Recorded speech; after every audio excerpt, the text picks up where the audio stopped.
तो बंधु बने, कोई जाति वाले कभी बने, कभी शत्रु बने, कभी मध्यस्थ बने, कभी मित्र बने, कभी उदासीन बने, कभी विद्वेषी बने। ये सबके सब ऐसे ही होते रहते हैं। जैसे पैसा एक हाथ से दूसरे हाथ, दूसरे से तीसरे हाथ जैसे चलता रहता है, ऐसे ही इस शरीर के अंदर रहने वाला जो जीव है वो कभी तो मानव, कभी देवता, कभी कीट, कभी पतंग, कभी सूकर, कभी कुकर, कभी घोड़ा, कभी गधा, ये बनता रहता है। जिससे जब तक संबंध रहता है तभी तक ममत्व रहता है। इस जन्म में ये हमारा बेटा है, ये हमारे संबंधी हैं, कुटुंबी हैं।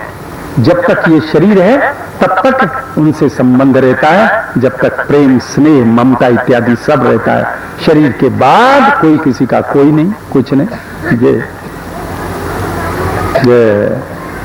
ये बोला बोले कि इसका न तो कोई प्रिय, न कोई अप्रिय, न कोई अपना, न कोई पराया। बोले कि किसी के गुण दोष को ये ग्रहण नहीं करता।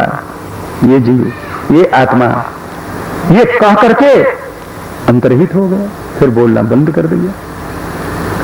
तब तो चित्रकेतु का शोक शांत हो गया। उनने नारद जी के चरण को पकड़ लिया। तब नारद जी ने उनके लिए संकर्षण मंत्र प्रदान किया और संकर्षण स्तोत्र प्रदान किया। इसका अनुष्ठान करके ये सिद्ध हो गए चित्रकेतु। ये चित्रकेतु नाम के गंधर्व हो गए।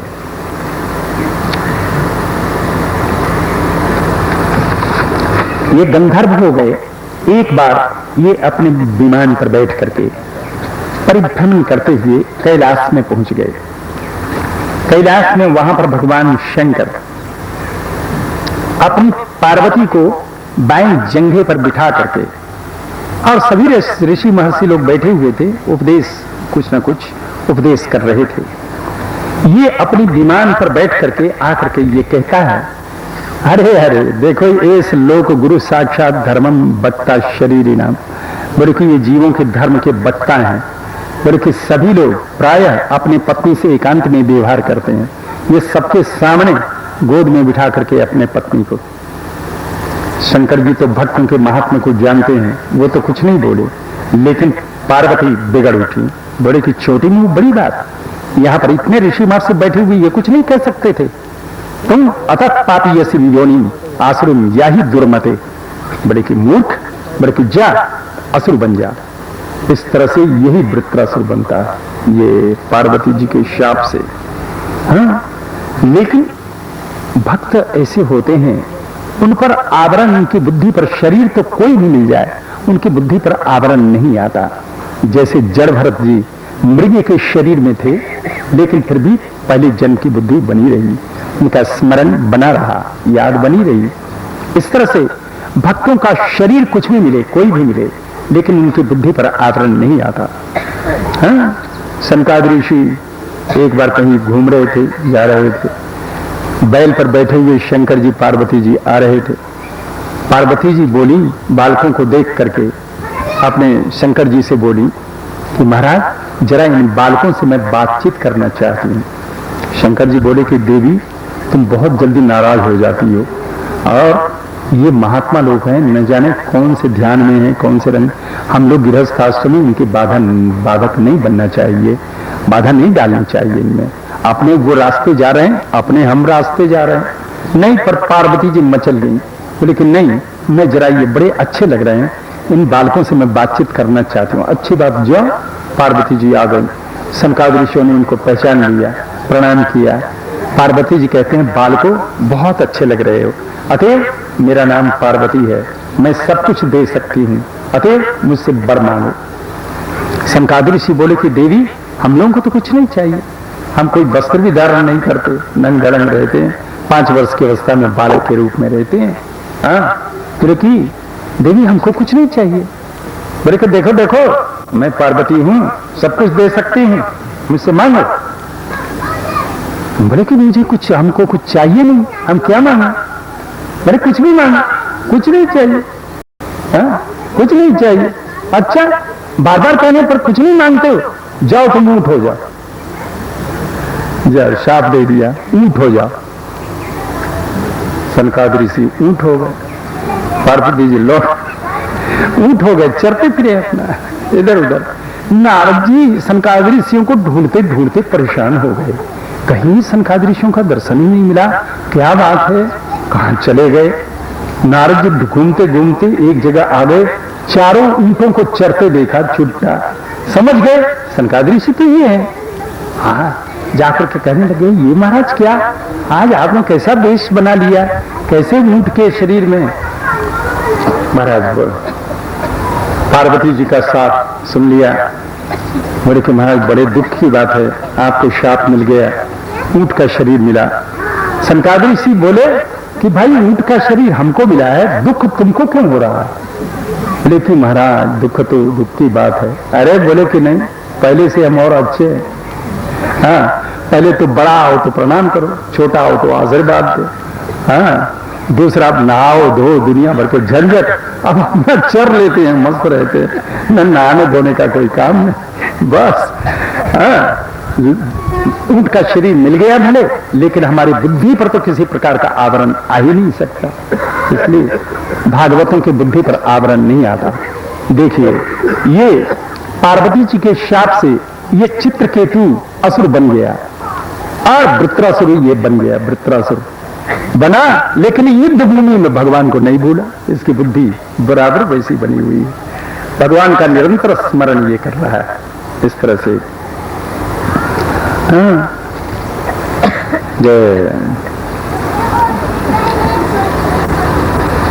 इस तरह से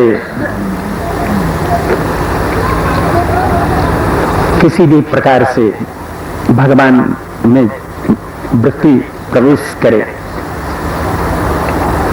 ये उपाय करना चाहिए।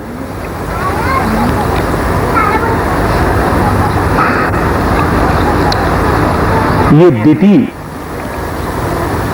इसके जो पुत्र असुर, उनका देवता लोग वध करते रहते हैं। एक बार दिति ने अपने पतिदेव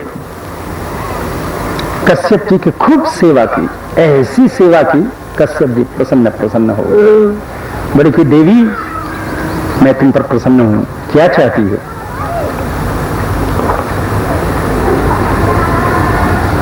दिति कहती है, महाराज आप मुझ पर अगर प्रसन्न हैं तो मुझे इंद्र का वध करने वाला पुत्र चाहिए, इंद्र को मारने वाला पुत्र चाहिए। बोले कि इंद्र ये हमारे पुत्रों को मारता रहता है, अतः एक पुत्र ऐसा प्रदान करिए जो इंद्र का वध करे। कश्यप जी को बड़ा दुख हुआ, बोले कि देवता भी इन्हीं के पुत्र हैं, कश्यप जी के संतान। हाँ, और दिति भी इनकी पत्नी है, अतः अपनी पत्नी की कामना को पूर्ण करना पति का कर्तव्य है। अच्छा देवी, लेकिन इसके लिए आपको एक व्रत करना पड़ेगा। क्या व्रत। बोले कि मैं व्रत करूंगी, आप नियम बतलाइए। अच्छा तो देवी, किसी प्राणी की हिंसा नहीं करनी होगी, किसी को शाप नहीं देना होगा, झूठ नहीं बोलना होगा, नख रोम का छेदन नहीं करना होगा, काटना नहीं होगा, किसी अमांगलिक वस्तु का स्पर्श नहीं करना होगा, जल में घुस करके स्नान करना नहीं होगा, किसी पर क्रुद्ध नहीं होना होगा, दुर्जनों से संभाषण नहीं करना होगा, किसी के पहने हुए वस्त्र को नहीं पहनना होगा, और ये देवी किसी का उच्छिष्ट भोजन नहीं करना होगा, देवी का भोग लगाया हुआ भोजन नहीं करना होगा, शूद्र के द्वारा लाया हुआ आमिष मांस युक्त भोजन नहीं करना होगा, अंजलि में जल नहीं पीना होगा, और संध्या काल में एक वस्त्र में केस खुला हुआ हो, कुछ खा करके आचमन किए बिना दक्षिण की तरफ पैर करके उत्तर की तरफ सिर करके सोना नहीं होगा, दरवाजे पर सोना नहीं होगा।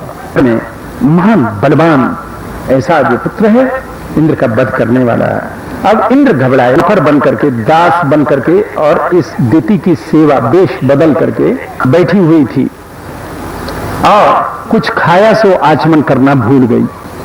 हाथ पैर को, हाथ पर को धोए बिना, सुखाए बिना, और जरा से कमर को सीधी करने के लिए दक्षिण की तरफ पैर करके और सिर उत्तर की तरफ करके जरा से कमर को सीधा करने के लिए लेटी, सो खटी नींद आ गई। नींद आ गई, ले साहब गलती हो गई। अब इंद्र मौका देख ही रहे थे, खट पेट में घुस गए। पेट में जाकर के उस बालक के 7 टुकड़े किए, 7 टुकड़े, जबकि सातों इतने बलवान थे कि 7 टुकड़े रोते रहे। तो मार हृदय ये करते हुए एक एक टुकड़े के पर 7 टुकड़े और किए। उस तरह से 49 टुकड़े कर डाले, लेकिन सब टुकड़े रोते रहे, मार हृदय करके। और सबके साथ में, सब बालकों के साथ में, जहां पर ये मारते वो बालक जैसे का तैसा बना रहता, टुकड़ा जरूर हो जाता, लेकिन वो टुकड़ा बालक के रूप में ही परिणत हो जाता। इस तरह से 49 बालकों को लेकर के और ये इंद्र बाहर प्रकट हुए। अब भड़बड़ा करके दीपी उठी तो 49 चमकते हुए बालकों के साथ इंद्र को देखा। इंद्र ये क्या? बोले कि माता जी आपने गलती कर दी। जब व्रत में सायंकाल को सोना मना था, आपके लिए मना था, आप सो गई, और वो भी गलत सो गई। दक्षिण की तरफ पैर करके, उत्तर की तरफ सिर करके, एक वस्त्र में। जो पिताजी ने नियम बताए थे, उन नियमों का आपने उल्लंघन कर दिया, इसलिए मैं आपके पेट में घुस गया। जो बालक था उसका 7 टुकड़ा किया, और जब वो रोते रहे तो एक एक टुकड़े के साथ कर दिए। 49 बालक हमने इनको अपना भाई बना लिया है, अब ये स्वर्ग में रहेंगे। दिति को बोले कि बेटा चलो स्वर्ग में रहेंगे, सो प्रसन्न हो गई, कोई बात नहीं, गुस्सा नहीं आई। चलो हमारे बेटा स्वर्ग में रहेंगे। ले साहब, इस तरह से इस व्रत का नाम पुंसवन व्रत है। दिति पर जो नियम लादे गए हैं, आप पर नहीं लादे जाएंगे। जिनको संतान की इच्छा हो वो इस व्रत को कर सकती हैं। अगहन के महीने में ये व्रत होता है, 1 महीने का व्रत है ये। इसमें केवल भगवान का पूजन मंत्र है, यहाँ पर मंत्रों से भगवान का पूजन होता है। 1 महीने के बाद इसका जो है उद्यापन होता है। ये इस तरह से, और जो है रोज के दिन ये मर्दगणों की कथा सुननी होती है इस व्रत में। तो फिर ये पुत्र लाभ हो जाता है। इस तरह से परीक्षित जी प्रश्न करते हैं, बड़ा अच्छा प्रश्न किया। ये प्रश्न करते हैं कि महाराज, भगवान के लिए तो सब समान है, लेकिन भगवान देवताओं के पक्ष में होकर के असुरों का तो वध करते रहते हैं और देवताओं की रक्षा करते रहते हैं। तो ये तो सामान्य आदमी भी किसी से मित्रता होती है, कोई सेवक होता है तो उसकी रक्षा करता है, दूसरे विरोधियों का विरोध करता है। ये तो भगवान बड़े सामान्य प्राणी की तरह ये देवताओं का पक्ष लेते हैं, दैत्यों का वध करते हैं। ये तो अच्छा नहीं लगता महाराज, इसमें क्या कारण हो सकता है? जब ये पूछा तब सुखदेव जी प्रसन्न होकर के बोले कि भैया बड़ा अच्छा प्रश्न किया, इसमें एक महान भागवत का महात्म्य छिपा हुआ है। अपने पिता व्यास जी को प्रणाम करके कहना प्रारंभ किया, देखो भैया, भगवान निर्गुण है, प्रकृति के गुण इसमें नहीं है, अतएव निर्गुण कहलाता है। भगवान अजन्मा है, कभी जन्म ग्रहण नहीं करता, अव्यक्त किसी के सामने नहीं है, प्रकृति से परे है, प्रकृति इसमें नहीं है। प्रकृति के दोष इसमें नहीं है। ये भगवान मारने वाला भी भगवान ही है, मरने वाला भगवान ही है। मरने वाले में भी भगवान है, मारने वाले में भी भगवान है। ये इस तरह से स्वयं बाध्य और बाधक बनता है। देखो, प्रकृति के 3 गुण हैं, सत्व रज तम। इनका एक साथ रासोल्लास नहीं होता। कभी सत्व गुण का उल्लास होता है तो देवता विजयी होते हैं, कभी रजोगुण और तमोगुण का उल्लास होता है तब असुर और दैत्य ये विजयी होते हैं और देवता परास्त होते हैं। इस तरह से क्रम चलता ही रहता है। इसमें भगवान क्या करता है? भगवान का कोई दोष नहीं। ये सब जीव अपने गुणों के अनुसार अपने कर्मों में लगे हुए हैं, कर्म करते हैं। यही प्रश्न, ऐसा ही प्रश्न एक बार नारद जी से युधिष्ठिर ने किया, जबकि राजसूय यज्ञ के अवसर पर भगवान के द्वारा शिशुपाल का वध हो गया, तो शिशुपाल के शरीर से प्रकाश निकला, भगवान के चरणों में विलीन हो गया। ये शंका युधिष्ठिर के हृदय में बनी रही। जबकि नारद जी आए, उनका पूजन दंडवत प्रणाम करके बिठाया और नारद जी के सामने ये प्रश्न रखा युधिष्ठिर जी ने, महाराज ये शिशुपाल जबकि भगवान को दिन रात गाली सुनाता था, दिन रात गाली देता, आज जो गाली दे दी कल नई गाली देना, परसों के दिन नई गाली तैयार करना, ये नई गाली गढ़ गढ़ के लाता और नई गाली सुनाता। ये महाराज इसकी गाली को सुन करके हम लोगों को बड़ा दुख होता। हम कहते देखो इस दुष्ट के जीव में कोड़ भी नहीं होता, ये भगवान को ऐसा अंत संत सुनाता है। सो महाराज जब उसका प्राणांत हुआ, उसमें से प्रकाश निकला और भगवान के चरणों में विलीन हो गया। महाराज ये बहुत बड़ी शंका बहुत दिनों से मेरे हृदय में घर कर रही थी, आप कृपा करके इसका समाधान करें। नारद जी कहने लग गए, बोले कि इसने हमारी निंदा की, इसने हमारी प्रशंसा की, ये दोनों अविवेक के द्वारा कल्पित हैं। ये अभिमान अहंकार के इनमें हेतु, अहंकार ही इनमें हेतु है। जिसमें जितनी मात्रा में अहंकार होता है, उतने ही उसको निंदा अथवा स्तुति बुरी अथवा अच्छी लगती है। ये अहंकार, ये प्रकृति का धर्म है। अहंकार प्रकृति का ये दोष है, ये भगवान में नहीं है। ये अविवेक के द्वारा कल्पित है। जहां पर लोगों की बुद्धि ये मैं हूं, ये दूसरा है, इस प्रकार का अभिमान से निबद्ध जो जीव जिसकी बुद्धि इस तरह की है, उसी को निंदा स्तुति अच्छी या बुरी लगती है। बोले कि ये असुर लोग भगवान का भजन नहीं कर सकते, भगवान से प्रेम नहीं कर सकते, प्रेम स्नेह ये नहीं कर सकते, भक्ति का अनुष्ठान नहीं कर सकते। ये भगवान से बैर विरोध करते हैं, बैर विरोध के द्वारा भजन करते हैं। भजन का तात्पर्य सेवन। भगवान चाहते हैं कि ये जीव नित्य मेरा स्मरण बनाए रखे, निरंतर स्मरण होता रहे, तो भगवान उस जीव पर प्रसन्न हो जाते हैं और कृपा करते हैं। चाहे किसी विधि से और निरंतर स्मरण बना रहे, किसी विधि से। असुर लोग देखते हैं हम भक्ति तो कर ही नहीं सकते, तो बैर विरोध, भगवान से शत्रुता करते हैं। शत्रु अपना दिन रात नेत्रों के सामने रहता है, अरे ये शत्रुता करते हैं और दिन रात भगवान को पछाड़ने के लिए उपाय सोचते रहते हैं, दिन रात चिंतन में रहते हैं, भगवान के चिंतन में दिन रात रहते हैं। अरे इनका काम बन जाता है। ये शिशुपाल ये भगवान का भक्त ही था। पहले वैकुंठ लोक में पर कथा सुनाई।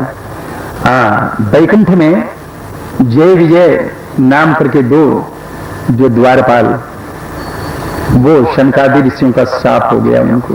भगवान ने उनको आश्वासन दिया 3 जन्म पर्यंत तुम असुर बनोगे और हम तुम्हारी आकर के तुम्हारा उद्धार करेंगे। तो ये पहले जन्म में हिरण्यकशिपु हिरण्याक्ष बने, दूसरे जन्म में रावण कुंभकर्ण बने और तीसरे जन्म में शिशुपाल और दंतवक्र बने। ये शिशुपाल तो भगवान का भक्त ही था। ये बोले कि ये असुर लोग बैरानुबंध से, ये रावण कुंभकर्ण भी ये भगवान के भक्त ही थे। इस तरह से जबकि ये बैरानुबंध भगवान चाहते हैं किसी भी प्रकार से मेरा स्मरण बना रहे, ये उपाय करना चाहिए। तस्माद बैरानुबंधे न, तो इसलिए बैरानुबंध से, निर्भय से, भय से, स्नेह से, कामना से, किसी तरह से भगवान से संबंध जोड़ना चाहिए। नारद जी कहते हैं जितना कि बैरानो बंध से मर्त्य प्राणी का काम बनता है उतना भक्ति योग से नहीं बनता है। इति में निश्चिता मति, इस तरह की मेरी निश्चित बुद्धि है। जैसे कीट, ये भृंगी नाम की एक कीट होता है उड़ने वाला। वो किसी भी दीवार में मिट्टी का घर बनाती है ये भृंगी, और उसमें छिद्र छोड़ देती है, छोटे छोटे छिद्र, और किसी भी बिना पंख वाले कीड़े को लाती है, उसमें रख देती है, उसमें डाल देती है, छिद्र को बंद कर देती है।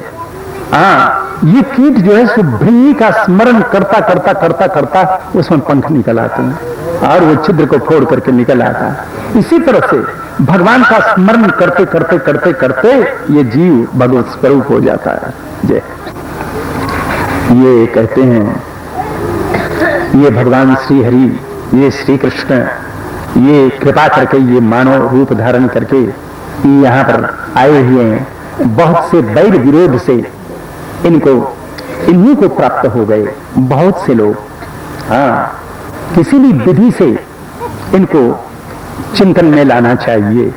गोपियां काम के द्वारा, शिशुपाल द्वेष के द्वारा, भय से कंस इनको प्राप्त हो गया, संबंध से वृष्णिवंशीय प्राप्त हो गए, स्नेह से पांडव लोग प्राप्त हो गए, तो भक्ति से हम लोग नारद आदि। इस तरह से ये किसी भी विधि से भगवान का स्मरण बना रहे, ये उपाय करना चाहिए। महाराज, आपने कहा कि पहले हिरण्यकशिपु हिरण्याक्ष का वध जो है भगवान ने कैसे किया। ये दोनों ही पार्षद भगवान के, ये दोनों ही ये शिशुपाल दंतवक्र भगवान के पार्षद थे। ये ऐसे कैसे महाराज, जरा इसको विस्तार पूर्वक आप सुनाए। युधिष्ठिर बोले कि भैया पहले जो है ये दिति के पुत्र एक बार सनकादि ऋषि वैकुंठ में चले गए। जो है जय विजय ने उनका मार्ग रोका, उनने शाप दे दिया, जाओ तुम असुर हो जाओ। भगवान श्री हरि आ गए, उनको आश्वासन दिया कि 3 जन्म पर्यंत तुम असुर बनोगे, हम तुम्हारा उद्धार करेंगे। पहले जन्म में ये हिरण्यकशिपु हिरण्याक्ष नाम से उत्पन्न हुए। हिरण्यकशिपु भगवान नृसिंह के द्वारा इसका वध हुआ। हिरण्याक्ष का बड़े के पृथ्वी के उद्धार काल में भगवान ने श्री 12 स्वरूप धारण करके उसका वध किया। हिरण्यकशिपु जब अपने पुत्र से विरोध करने लग गया, तब इसका भगवान नृसिंह रूप धारण करके भगवान ने इसका वध किया। तब युधिष्ठिर जी ने प्रश्न कर दिया, महाराज पुत्र से उनकी विरोध, पुत्र से शत्रुता, ये तो एक जो है विचित्र बात है, जरा ऐसा क्यों हुआ, कृपा करके जरा विस्तार पूर्वक सुनाए। तब नारद जी कहने लग गए, जब हिरण्याक्ष का वध हो गया तब हिरण्याक्ष की माता देती और उसकी पत्नी उपदानवी, ये दोनों ही बहुत दुखी थे। ये उनको शांत करता हुआ ये हिरण्यकशिपु क्रोध में आकर के त्रिशूल को खड़ा करके दानवों के बीच में ये कहता है, ए दानव दैत्यो, ए द्विमूर्धा त्रेक्ष, ए शंबर शतबाहो हयग्रीव नमचे पाक इलवल, विप्रचित्ते मेरी बात को सुनो। इन मेरे शत्रु देवताओं ने विष्णु से मिलकर के मेरे जो भाई का वध कराया है, मैं उसका त्रिशूल से उसके गर्दन को काट करके और उसके हृदय से अपने भाई का मैं तर्पण करना चाहता हूं। अरे आप लोग मेरी सहायता करेंगे। जबकि विष्णु का वध हो जाएगा, विष्णु समाप्त हो जाएगा, तो जैसे जड़ के कट जाने से डाली पत्ते अपने आप सूख जाते हैं, इस तरह से देवता अपने आप समाप्त हो जाएंगे। इस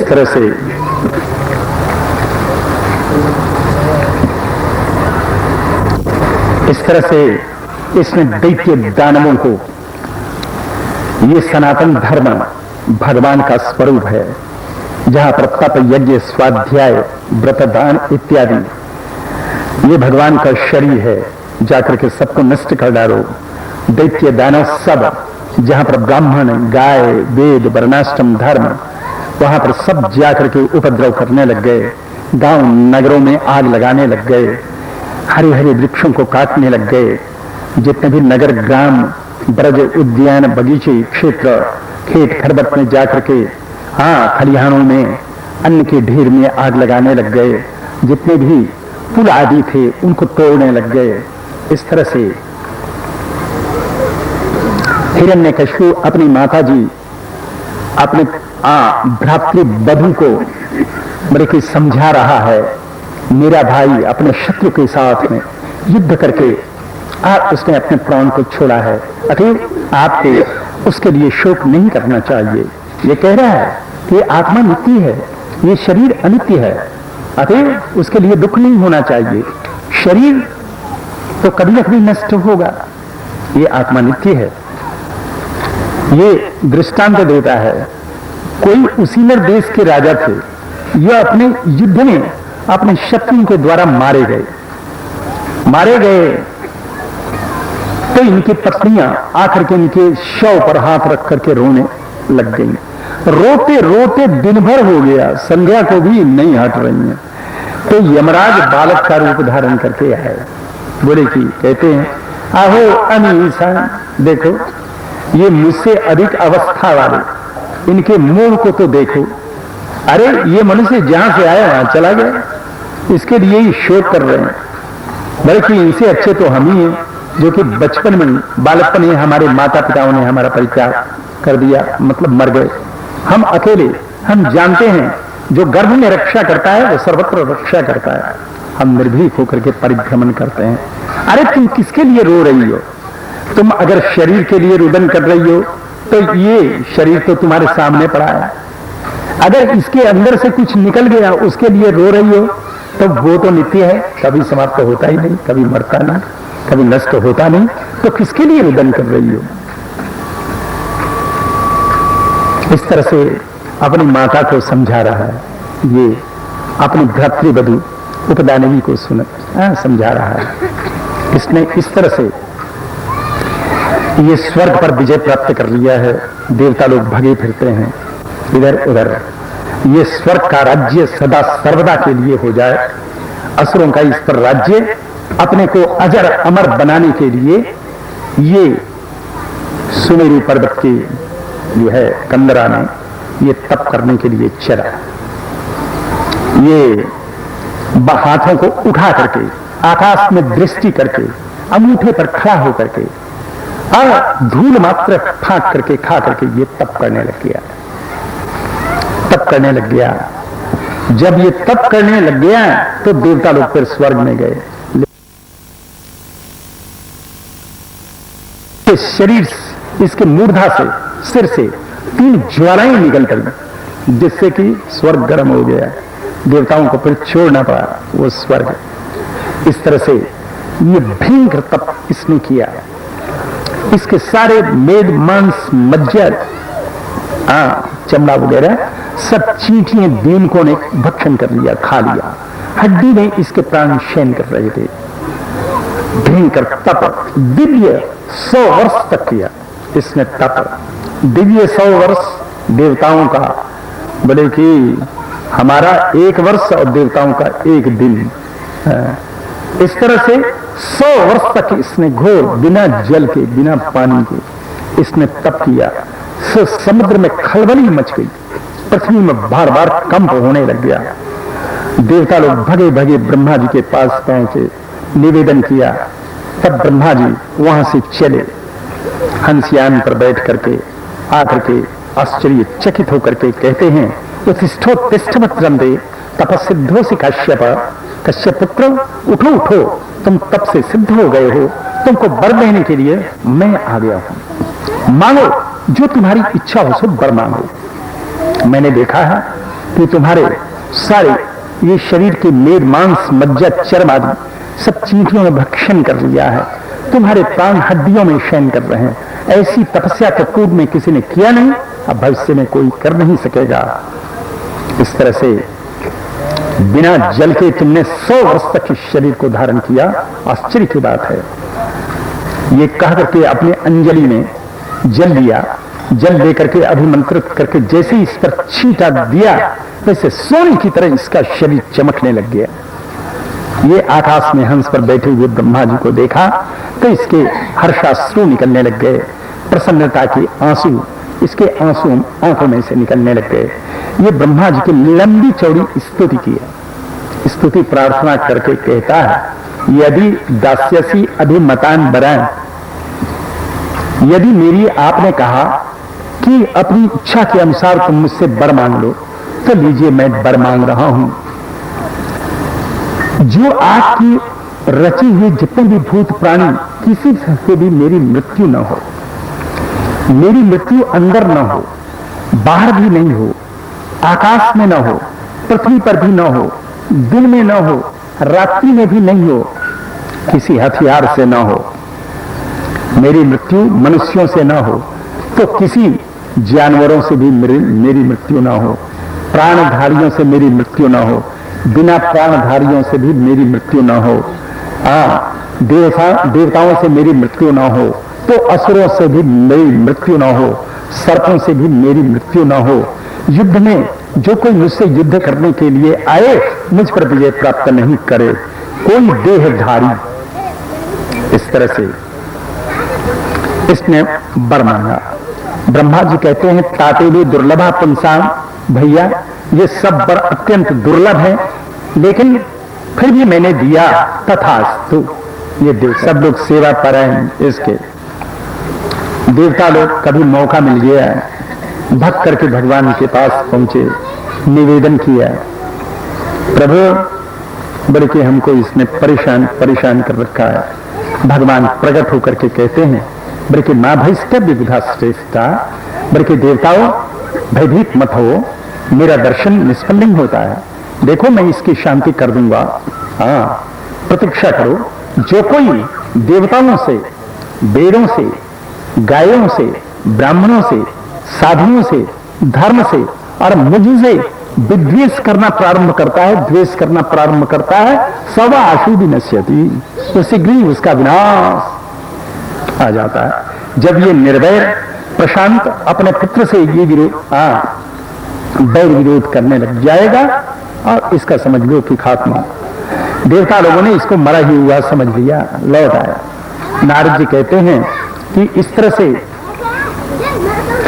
ये दैत्यपति हिरण्यकशिपु, इसके 4 पुत्र, चौथे पुत्र प्रहलाद जी थे। ये प्रहलाद जी में दिव्य गुण पहले से ही विद्यमान थे। ये ब्राह्मणों के परम भक्त, शील संपन्न, सत्य प्रतिज्ञा वाले, जितेंद्रिय, सबको अपनी तरह ही देखना, सबके प्रिय, सबके सुहृद दास की तरह ये विनम्र रहते, दीन वत्सल, ये इस तरह से गुरुओं में परमात्मा की तरह ये भावना रखते। विद्या अर्थ रूप जन्म में यद्यपि श्रेष्ठ थे, फिर भी इनमें अभिमान की मात्रा नहीं थी। आपत्ति आने पर भी कभी ये उद्विग्न नहीं होते थे। इनके हृदय में किसी प्रकार की कामना नहीं थी। इनकी इंद्रियों पर विजय प्राप्त था। ये प्रशांत काम वाले, असुर होते हुए भी इनमें